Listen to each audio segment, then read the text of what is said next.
Welcome to another CEO Wisdom Pod with Leo Popik. Leo is the CEO and the founder of Leading Peers.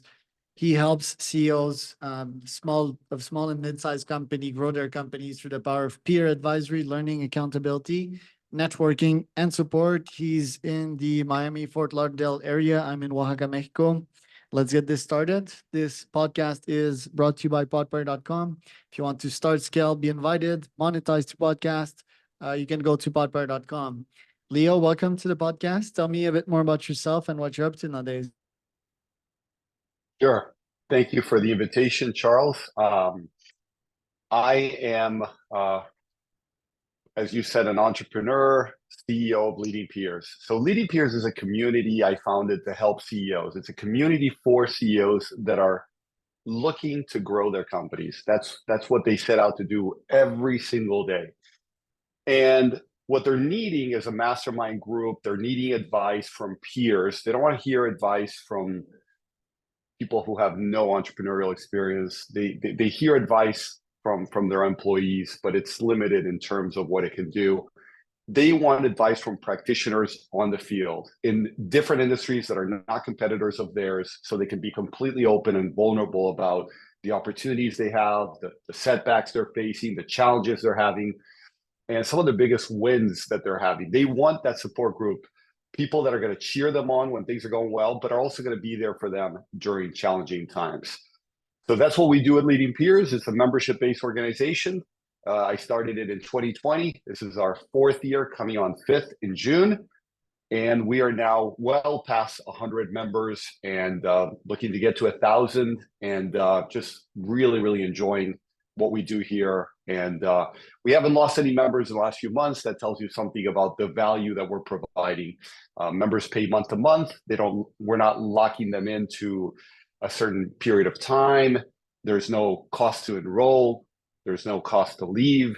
So they're staying because of the value that they're getting in return for their membership fee. That ROI is what drives us and what drives them to stay around. Interesting. And it's $300 a month. Isn't that low ticket for CEOs? Yeah, that's a great question.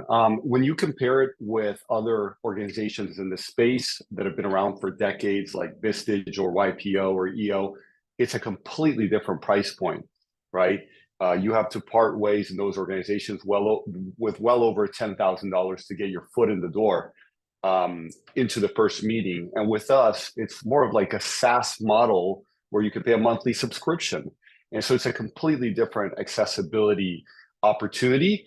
And at the same time, our method is as powerful, I would posit, way more powerful, because I've designed it and I've perfected it with the input of so many of our members.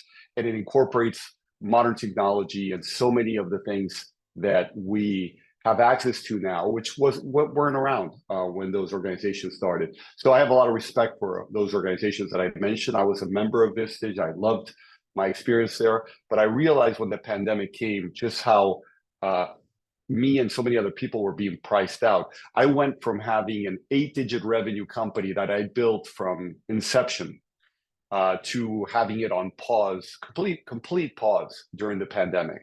I mean, zero revenue, because it was international corporate events. That's 100% of what we did.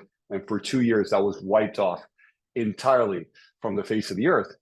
So I was left with, I can't continue to pay this membership in Vistage, and joining EO or YPO is completely out of the question.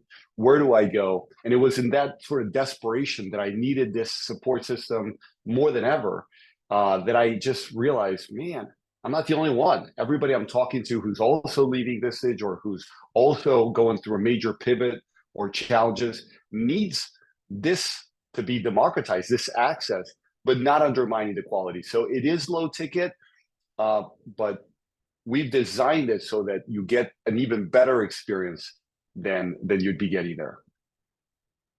Interesting. So it's fully online, right? Is it like once a month? What does it entail? So you can do it fully online because, again, we built it in June of 2020, right? So it had to be fully accessible online.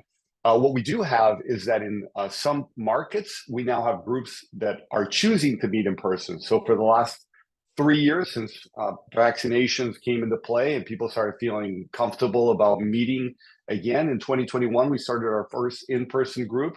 And today we have 20 in-person groups, and then we have several online groups. So you get to choose. And we also provide a language option between English and Spanish, which is interesting because having originated this community in South Florida, we realized after a couple of years that if we didn't have the Spanish option, we were going to be leaving a lot of people out. So today we have members not only in the United States, but in some other countries like Mexico, where you are, Argentina, and as far as Israel, for instance. Do you find that physical events are back on track nowadays? I would say that the short events that companies have, that's back to where it was before. I mean, things have changed a little bit in that they can incorporate more of a virtual element if they want, for those who don't want to commute to the place of the meeting. But in terms of the large scale international corporate events, those are nowhere close to where they were pre-pandemic. I think that they are about 40% back to the level that they were. And in part, that's because of shifts to how companies have decided to meet, a move toward using online meeting systems for a lot of their meetings. And in terms of some of the larger events, some of them just don't have as much demand anymore because people are finding so much ease to connect on Zoom, to use digital means to get in touch and stay in touch with one another. So the whole growth of online events has also come at the expense of some of the international corporate events. Your new clients, your new CEOs, how do you find them? How do you get in touch with them? So we use a variety of different methods. We have like 10 different ways. One of them is our members are our best referral source. A happy member, just like any business, is, in our case, our customers are our members. So a happy customer in our case is a happy member. And when they go and tell their friends and colleagues, you got to be a part of Leading Peers. This thing has been amazing for me. Well, that's the best that there is, right? Nothing can beat that testimonial, that referral. So that's number one, and will always be number one for us, because we want a happy customer, as that's our mission, is to serve these people in a very powerful and constructive way. Second biggest source is a lot of the networking groups that I and other people who are involved in Leading Peers are involved with. Some of them have been really instrumental in bringing people our way. I'm in several organizations where I meet people, and then there's an immediate trust element because you share a community, you get to know each other, and so when they bring referrals to you, or they meet you as colleagues or peers in a community, they're happy to join. Third biggest has been LinkedIn. We have been using for years now email LinkedIn campaigns to connect with people, and then to see if these new connections want to talk with us. Always targeting CEOs, always targeting the specific markets where we have a better offering to give them. So in the beginning, we were just targeting South Florida. Now we're also targeting Tampa, Florida. Now we're also targeting New York City. And when I mention these cities, I mentioned their surroundings as well, because in those markets, we now have certified board leaders that can organize in-person meetings. So if we talk to a prospect, now we have both of the options that they might be interested in: an online board and an in-person board. So the conversion rates go up quite a bit when you have the full the two options. Some of the other things that we've done have been email marketing. We have a YouTube channel that is generating some SEO for us. Our website, we're always posting blogs and creating new video content as well. And then, our advisory board refers people. We have a connectors program, and they refer people. Our board leaders are incentivized to bring in referrals. So we have about 10 different sources, but definitely top three: member referrals, networking groups, and LinkedIn. I'm curious also because you mentioned at the start of the podcast that your members are non-competing. I'm a huge believer in cooperation in competition. I think from first principle, and I think that if two competitors mastermind with one another, both will be winning, but their competitors will not be in the circle, and these will actually be losing. So I do believe it is quite beneficial to mastermind with a top competitor of yours. What do you think about that philosophy? Yeah, 100% in agreement. That's why we've created what we call networks. So within leading peers, you have to be in a board. You don't have to join a network, but you have access to tens of different networks that we've created. So let's say you're passionate about AI. You join a network on AI and your company works in that space, and you're going to be working with colleagues in that space, meeting them. They're going to be organizing online events, in-person events. They're going to be bouncing ideas using our chat for that particular network. They're going to be reaching out to each other to say, let's have a conversation. So networks are hugely important. And we also recommend that our members get involved with other industry-specific associations, attend industry-specific conferences to get a lot of the training or the connections that they need in their space there. I mean, we don't see leading peers as being exclusive to our members, and we welcome their going into different spaces where they can, learn in particular, get certifications, and also make valuable connections. And the extreme case is that we also have members that are members of EO, for instance, and that tells you, we're absolutely comfortable with that, even if they want to be in another mastermind entrepreneur organization, because sometimes they're going to value the people in both places. Our approach is a little different. We are very focused on tell us your goal, financial, tell us your strategy to get there. And every meeting, we are tracking those financial results and we're tracking what your current challenges are. It's very business focused. We're not, opposed to hearing about a personal issue that you're having. We very much want you to bring that to the board if it's getting in the way of you being able to really grow your organization or it's affecting you in a significant way. But it's really not a space to just talk about personal stuff and vent about personal issues. It's really focused on business performance, business goals, vision, and achievement of that set of things. And how will you compete with EO and all these organizations? What's your plan? Well, as much as we are in the same space, I really don't feel in the day-to-day that we are in a competition with each other. I mean, first of all, they have a big name. They've been around for decades. They have a tremendous amount of prestige and reputation that they've earned very well through all of that. And so I don't think in any way we can compare our trajectory to theirs. They're in many countries. They have thousands of members. We're definitely not there yet.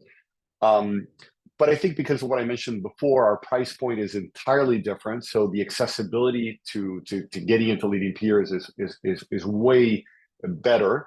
They have revenue requirements for companies. Here in Florida, it's $2.5 million. Our revenue requirement to get into leading peers is at least $200,000. So they're leaving out, millions of entrepreneurs in the United States alone, and even more, of course, globally, that will definitely find a safe home in leading peers. So we're not really targeting the same people on most cases. And in the cases that we are, because of course, leading peers does have members that are doing over $2.5 million. We have quite a few. We have some that are doing above $40 million. Those people are not finding EO. They're not hearing about it, and they're coming to us first because somebody told them about us, and maybe they weren't looking for an organization in our space. They were just interested in what their friends shared about us. Now, in terms of just prospecting to cold leads, people out there in the market, the way we position it is that we are organization's method is powerful, efficient, and accessible. And I think those words really ring true. They wanted to be powerful because if not, what's the point? They wanted to be efficient because their time is their most valuable resource.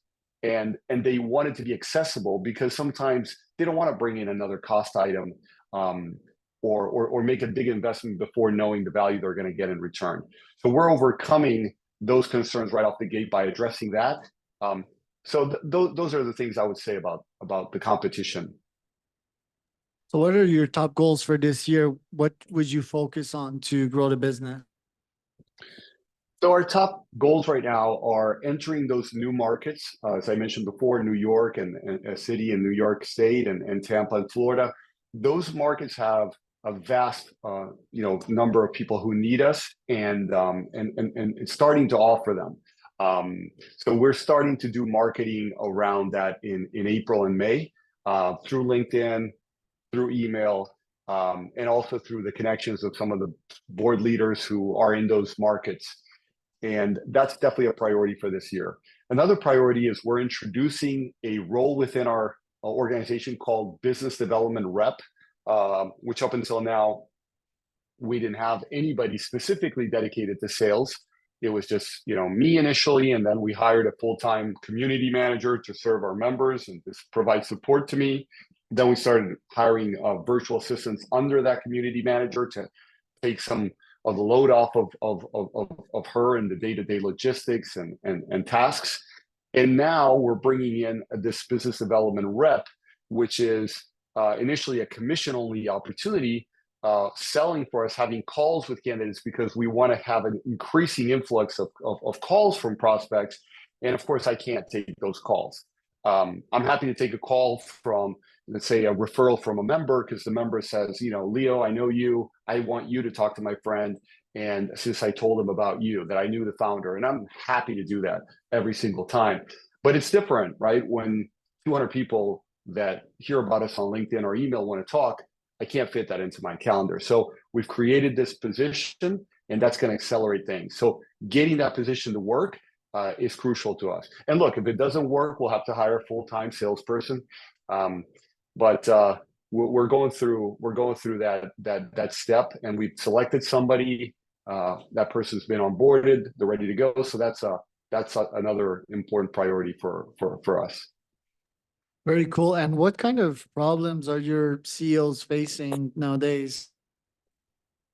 I mean, I don't think they change much over time. You go through periods like when the pandemic started where some businesses are extremely affected, some businesses are actually not affected much. And those who are extremely affected can be for the bad or for the good. I mean, I remember, in my Vistage chapter when the pandemic started, I was getting hammered by it. There were a couple of other people in the group that were, and then you had 3 or 4 people who were saying, this is going to be amazing. They were Google partners, cloud, everything related with the internet, and they were just booming. And so though there are those junctures where there is an event that creates that type of change.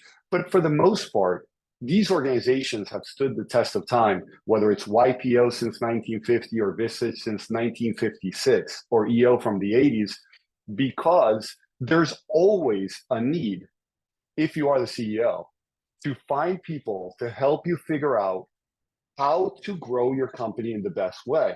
You don't have all the answers. And if you were running a huge company, you would have the resources to hire the best advisors to sit with and discuss these things. You'd have a great board of directors with amazing expertise and complementary skill sets. But for the average entrepreneur who has started their company and built it from the ground up, or has acquired a small company and wants to build that from the ground up, they're just, if they're lucky, they're just dealing with employees that are looking to them for the vision, for the guidance, for the coaching, and they need to provide all of that. And we are humans. We, the CEOs, we, the leaders, we are humans. We go through dilemmas. I could go this path or that path. There's no black and white in most decisions. Do I use my budget towards, outsourcing this, or do I hire in-house? or if I'm going to outsource, do I do it with this company, which has these strengths, or do I do it with that strength? I mean, the list of decisions we need to make is endless. And the list of distractions that we have is also endless. We're being flooded with email. So your email, Charles, came in with hundreds of other podcast invitations I've had. And I chose yours, and I've turned down like 99 point something percent of the ones that I've received over the last couple of years. And so to get through that noise, you had to have crafted a very special email, right? But for most CEOs, when they get flooded not just with emails, but texts and messages on every platform, they have to decide, what am I going to focus my time on? What am I going to put in the hands of somebody else? And what am I going to completely shut off and say nobody in our team has time for? And those things shift over time. You know, you may think right now, I don't need a marketing agency, but maybe in a year, you know, for instance, take us. We are launching our podcast in June, July. So for years, I've been turning down anybody that was contacting us with a, you know, we can help you launch your podcast, until it becomes the moment where you have to, you know, make that decision. And so the needs change as the technology changes, the business environment changes, and you just have to roll with the time. So one of the most valuable things that we do is when you sit in a room with other CEOs growing their companies who feel totally safe to reveal everything that's truly happening and hurting them and or benefiting them, is that you learn so much more. You know, you learn about tools that you didn't know existed. You know about ways of thinking that you hadn't heard of.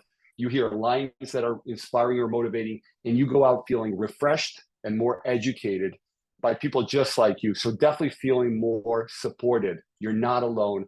And so in terms of what are they going through, the main thing is they go through loneliness, they go through indecision, they go through sometimes distraction, lack of accountability, loss of focus. But they also go through amazing things, right? Like bouts of optimism, inspiration, creativity, energy. And so you want to, you know, capture what's best and celebrate it, and hope that it stays on track.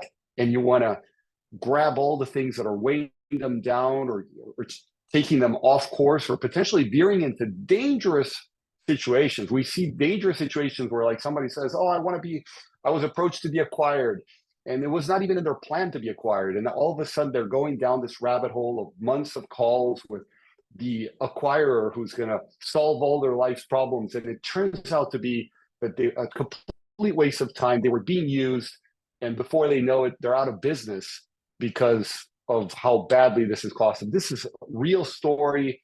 Happened, you know, very recently to somebody I know and care about. Super brilliant person, by the way. So these are some of the things that we're there to help each other see, you know, our blind spots and overcome. Latam and North America, what are you seeing as a bridge between each? Are there still a lot of opportunities in hiring from Latam or investing in Latam? So hiring in Latam, I mean, that was the best time there's ever been in history for that. I mean, no question, technology has made it such that whether you're working with somebody in Mexico or you're working with somebody in another US state, I mean, as long as the, you know, communication skills are good, it's pretty much the same thing. And in some positions, you need a little bit more market knowledge. You know, if you're going to sell to Americans, you might have to have a background, you know, living in the US, or, you know, I know you're from Canada, you know, living in a country similar to the US. So you have that cultural ability to get through. But for most technical roles or admin roles, you know, communication roles where technical expertise like social media expertise is required, hiring in LATAM has never been better, and it's only going to get better as the world gets even smaller and more connected. Now, in terms of investing in LATAM, you have to know very well what you're getting into. We have members who are looking to buy companies in Latin America. Right now, we have members who are looking to create a joint venture with the option to buy those companies down the road. We have members who are opening branches of their company in Latin America. And I have a lot of experience with that. My prior corporate travel and events business that I started 21 years ago, I started the company in 9 different countries of Latin America, besides in the US and in Europe. And so going into a country, creating the entity, seeing the office and the team take off, that was my bread and butter for the greater part of my first 20 years as an entrepreneur. And I think you have to be very, very knowledgeable of Latin America before you do that. You can't just say, oh, things are cheap there, so I'm going to go and buy. Because that type of thinking leads to nowhere good.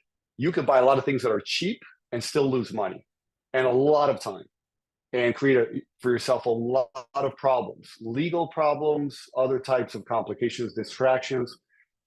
So if you're going to invest in business in LATAM, you have to know LATAM and you have to know the specific country. Every country in LATAM is different. You know, just like it's not the same to do business in Hawaii as it is to do it in New York City.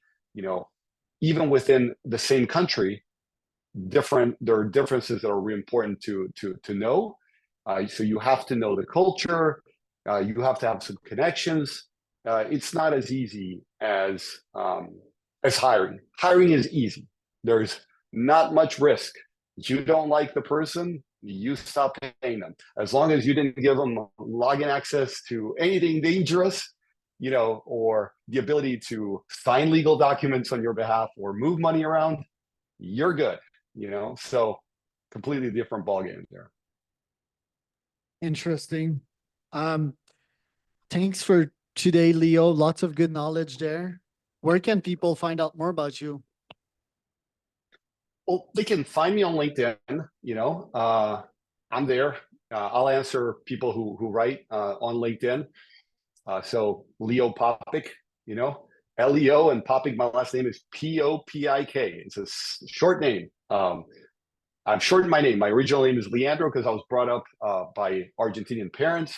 I grew up in Argentina, Brazil, and the United States. But I'm here now in the States and staying here. Love it here. And they can find us online in our website, leadingpeers.com. There's all these different forms there, whether they want more information in this area or that area. So those are the best places. But we have a YouTube channel. They'll find all of that when they go up there and check out our website.